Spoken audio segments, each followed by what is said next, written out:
Puji Tuhan, selamat pagi saudara semua. Kita akan mendengarkan renungan kebenaran firman Tuhan dan kita akan awali dengan doa terlebih dahulu. Mari kita berdoa. Bapa kami yang ada di dalam sorga, yang kami sembah di dalam Tuhan Yesus Kristus, dipermuliakanlah namamu selama-lamanya. Dan jadilah kehendak-Mu di bumi seperti di dalam sorga. Ampuni kami seperti kami pun mengampuni yang bersalah pada kami. Dan kami pohonkan kiranya urapan Allah boleh menyertai setiap pribadi kami, baik kami yang mendengarkan maupun menyampaikan, sehingga kami boleh menanam firman-Mu dalam hati kami, dan firman itu boleh kami mengerti, kami boleh melakukannya, bahkan hidup di dalamnya. Sembunyikan kami semua di belakang salib Tuhan, kiranya Yesus semakin bertambah dan kami semakin berkurang. Kami sambut firman-Mu, mengucap syukur, di dalam nama Tuhan Yesus Kristus. Haleluya. Amin. Puji Tuhan. Saudara, beberapa hari ini kita membahas tema tentang ketika Allah terasa jauh. Dan subtema pada pagi ini adalah Allah menepati janjinya. Dan dasar firman Tuhan kita ambil dari Ayub pasal yang ke-23, ayat yang ke-12. Demikian firman Tuhan. Perintah dari bibirnya tidak kulanggar. Dalam sanubariku, kusimpan ucapan mulutnya. Ketika Allah terasa jauh, ketika kita tidak dapat menikmati kehadiran Tuhan dan hadirat Tuhan dalam kehidupan kita. Seorang hamba Tuhan bernama Watchmeni pernah menulis sebuah buku tentang masa kekeringan. Setiap orang percaya mengalami apa yang namanya masa kekeringan. Dan dalam masa kekeringan ini, kita sepertinya merasakan Allah jauh dari kehidupan kita. Ketika seorang baru mulai percaya kepada Tuhan, maka dia mengalami hadirat Tuhan. Dia mengalami sepertinya Tuhan dekat dengan dia. Dan apapun yang ia doakan langsung Tuhan jawab saat itu. Tetapi bertambahnya usia pengiringannya kepada Tuhan, maka dia akan mengalami satu titik di mana dia akan mengalami satu masa kekeringan. Dia berdoa tidak Tuhan jawab. Dia beribadah, melakukan kegiatan rohani, tetapi dia tidak dapat merasakan kehadiran Tuhan. Tetapi kemudian dia akan kembali merasakan masa kehadiran Tuhan, masa lawatan Tuhan, masa bahwa Allah dekat dan doanya didengar oleh Tuhan. Tetapi tidak lama kemudian, kembali dia akan mengalami masa kekeringan rohani. Siklus ini terus berlanjut. Semakin lama, masa kekeringan rohani ini sepertinya semakin panjang. Dan masa kita merasa dekat dengan Tuhan semakin pendek. Apa yang harus dilakukan oleh orang percaya ketika mereka mengalami saat-saat seperti itu, yaitu masa kekeringan yang begitu panjang. Dengan pertanyaan, di manakah Tuhan? Kenapa Tuhan tidak menjawab doa? Apalagi yang harus saya lakukan? Saya sudah berusaha sebisa mungkin mencari Tuhan, tetapi Tuhan tidak menampakkan dirinya kepada saya. Ayub adalah seorang tokoh Alkitab. Tokoh yang diberkati Tuhan, tokoh yang berhasil, tokoh yang dijaga dan dilindungi oleh Tuhan. Karena dia seorang benar dan seorang saleh dicatat di dalam Alkitab. Tetapi dalam kehidupannya, Tuhan izinkan iblis menggocoh usaha, rumah tangga, bahkan tubuhnya, dirinya secara pribadi. Harta kekayaannya hilang lenyap, kemudian anak-anaknya pun hilang, dalam arti meninggal. Dan bahkan tubuhnya dari ujung kepala sampai ujung kaki mengalami barah yang begitu parah. Dalam keadaan seperti itu, istrinya berkata, kutuki Tuhan, biar kamu mati. Tapi Ayub tidak mau, istrinya meninggalkan dia. Dan dari pasal 1 sampai pasal 37, entah berapa lama itu, Ayub tidak merasakan pertolongan Tuhan. Ayub tidak merasakan kehadiran Tuhan. Bahkan apa yang didoakan tidak dijawab oleh Tuhan. Ayub merasa sepertinya ia berjalan sendiri. Bagaimana yang besar? Apa yang dilakukan Ayub? Ini adalah gambaran kekeringan kita. Kita pun seringkali merasa Tuhan tidak ada. Merasa Tuhan tidak hadir.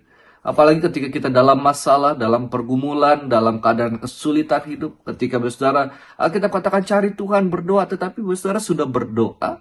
Dan saudara tidak merasakan Allah hadir dalam kehidupan saudara semua. Sebab doa-doa saudara tidak dijawab.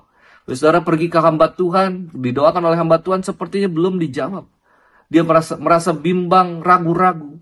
Kebanyakan dalam tingkah seperti ini, bukan kebanyakan besar. Ada beberapa segelintir kita menjadi kecewa terhadap Tuhan. Kita menjadi pahit terhadap Tuhan. Kemudian kita memilih untuk tidak lagi melakukan kegiatan ibadah, tidak lagi bersekutu, menjauhkan diri daripada Tuhan. Dan percaya kita sepertinya menjadi hambar di hadapan Tuhan. Tapi hal yang luar biasa bagi Ayub. Dia memilih untuk tidak melanggar ucapan Tuhan. Dan dia memilih untuk menyimpan firman Tuhan di dalam hatinya. Seringkali kita merasa ketika kita doa kita tidak kejawab, udah Tuhan itu tidak ada. Saudara, ketika seseorang menciptakan sesuatu, maka dia memiliki satu tujuan untuk apa barang itu diciptakan. Dan ketika Tuhan menciptakan manusia, dia memiliki tujuan untuk apa manusia diciptakan. Salah satunya adalah mempermuliakan Tuhan. Tetapi seringkali kita menganggap kita yang menciptakan Tuhan. Tuhan ada untuk saya, Tuhan ada untuk keperluan saya, Tuhan ada untuk kepentingan saya. Bukan kita ada untuk Tuhan, sebab Tuhan menciptakan kita. Orang yang seperti ini dalam keadaan kekeringan, dia akan menyalahi Tuhan, meninggalkan Tuhan, dan menjauhkan diri daripada Tuhan. Peganglah Ayub. Dalam satu persahabatan juga, saudara, saya bawa hal yang lain. Dalam satu persahabatan juga, kalau persahabatan itu didasarkan kepada emosi, maka persahabatan itu menjadi satu hal yang rentan dan mudah pecah, mudah terputus, mudah terpisah. Ketika kita senang, kita bersahabatan. Ketika kita bahagia, kita bersahabat. Tetapi ketika kita sedang sedih, ketika komunikasi itu putus, ketika dia tidak ada, ketika sahabat kita tidak ada ketika kita membutuhkan dia, maka persahabatan itu menjadi terlukai dan akhirnya kita tidak bersahabat lagi. Persahabatan yang berdasarkan emosi itu adalah rentan. Demikian juga dengan pengiringan kita kepada Tuhan.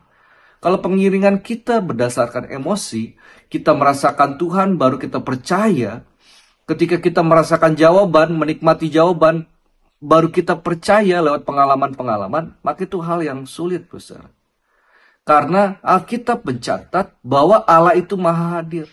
Allah itu dalam renungan yang lalu dalam kitab Ibrani mengatakan Allah selalu ada, tidak pernah meninggalkan kita. Dan keberadaan Allah itu tidak berdasarkan emosi, tetapi berdasarkan janji-janjinya Tuhan. Kalau dia berkata dia ada, dia menyertai, maka dalam keadaan seperti apapun Allah selalu ada. Dan kita harus ingat supaya kita tetap kuat. Seperti Ayub memegang janji Tuhan, maka kita pun harus memegang janji Tuhan. Mengingat betapa Tuhan baik, Allah Ebenezer yang telah memenuhi janjinya pada masa yang lalu sampai sekarang, maka Allah yang sama akan memenuhi janjinya pada hari-hari yang akan datang. Saudara, percayalah kepada Tuhan seperti Ayub tetap menaruh percaya. Bahkan dia berkata lewat terjemahan yang lain di dalam ayat 13 ayat 15 mengatakan, Allah boleh membunuhku, tetapi aku tetap akan mempercayainya. Saya tutup dengan sebuah kisah di dalam Alkitab yang luar biasa. Kita memasuki masa Paskah, di mana Yesus naik ke atas kayu salib, mati untuk dosa kita, dan bangkit pada hari ketiga. Saudara, Yesus adalah Allah 100%, dan dia pun manusia 100%. Dan dalam keadaannya sebagai manusia, dia harus naik ke atas kayu salib. Dan ketika dia ditangkap Taman Getsemani, dia dihakimi, dipukuli, kemudian dia diludahi, dia dipakaikan mahkota duri, dia dicambuk. Dan kemudian darah itu menetes, tubuh itu terluka. Dia harus memikul salib, berjalan sampai kepada bukit Golgota. Dia kehabisan darah, dia merasa dehidrasi. Bahkan dia digantung di kayu salib dalam penderitaan yang amat sangat tersebut, antara mati dan hidup. Dia menjalaninya sepertinya seorang diri. Murid-muridnya lari meninggalkan dia. Dan di atas kayu salib dia dihina-hina, diolok-olok, diejek-ejek. Mana kalau engkau Tuhan, buktikan dirimu, turun dari kayu salib. Tidak aja demikian. Dia merasa diri seorang diri. Dia merasa ditinggalkan. Tetapi yang paling parah yang dialami oleh Yesus adalah dalam keadaan seperti itu dia seperti merasa Bapa tidak ada bersama dengan dia. Bapa meninggalkannya. Sehingga dia berkata, Elai, Elai, lama sabachthani. "Allahku, Allahku, mengapa engkau meninggalkan aku?" Kemudian ia mati di atas kayu salib. Sampai mati, ketika dia mati, dia tidak merasakan kehadiran Tuhan. Tetapi apakah kemudian dia menyangkal Tuhan? Apakah kemudian dia berkata Tuhan tidak ada, Bapa tidak ada? Maaf, dia 100% Allah, dia 100% manusia, kita tidak bahas tentang Tritunggal. Dia merasa bahwa Allah Bapa meninggalkan dia. Tidak, saudara. Dia tetap jalani tugasnya karena dia percaya bahwa Allah ada. Tuhan tidak pernah meninggalkan dia. Sebabnya dia bangkit pada hari ketiga untuk membuktikan bahwa dialah Allah yang tidak pernah meninggalkan orang-orang yang mengasihi dia. Aku sekali-kali tidak akan meninggalkan kau. Dan ketika saudara mengalami masa kekeringan, saudara dapat memegang janji firman Tuhan ini. Saudara dapat memegang janji-janji Tuhan, pertolongan Tuhan, kuasa Tuhan, dan Allah, kehadiran Allah selalu menyertai kehidupan orang-orang percaya. Terpujilah Tuhan Yesus Kristus selama-lamanya. Kita akan tutup dalam doa. Mari kita berdoa. Kami bersyukur Tuhan bahwa Engkau tidak pernah meninggalkan kami. Di atas gunung, di dalam lembah, Tuhan hadir bersama dengan kami. Dan bahkan dalam keadaan kering sulit sekalipun, kami percaya kehadiran Tuhan, penyertaan Tuhan itu akan menguatkan kehidupan kami. Dan kami akan keluar sebagai pemenang. Kami akan tetap dapat menaruh percaya kami kepada Tuhan. Beriman kepada Tuhan Yesus Kristus sebagai Tuhan dan Juru Selamat kami selama-lamanya. Terima kasih Tuhan. Berkati hari ini, yang sakit kiranya Tuhan jamah sembuhkan dalam nama Yesus. Usaha kami dalam kehendak Tuhan, Tuhan buat berhasil. Jadikan kami orang-orang kepercayaan Tuhan, sehingga kehidupan kami selalu menyenangkan hati Tuhan dan mempermuliakan nama Tuhan Yesus Kristus sekarang sampai selama-lamanya. Ampuni kami, tolong kami, pegang kehidupan kami. Dalam nama Tuhan Yesus Kristus, kami sudah berdoa dan mengucap syukur. Haleluya. Amin. Puji Tuhan, selamat pagi saudara semua. Selamat Paskah. Tuhan Yesus memberkati.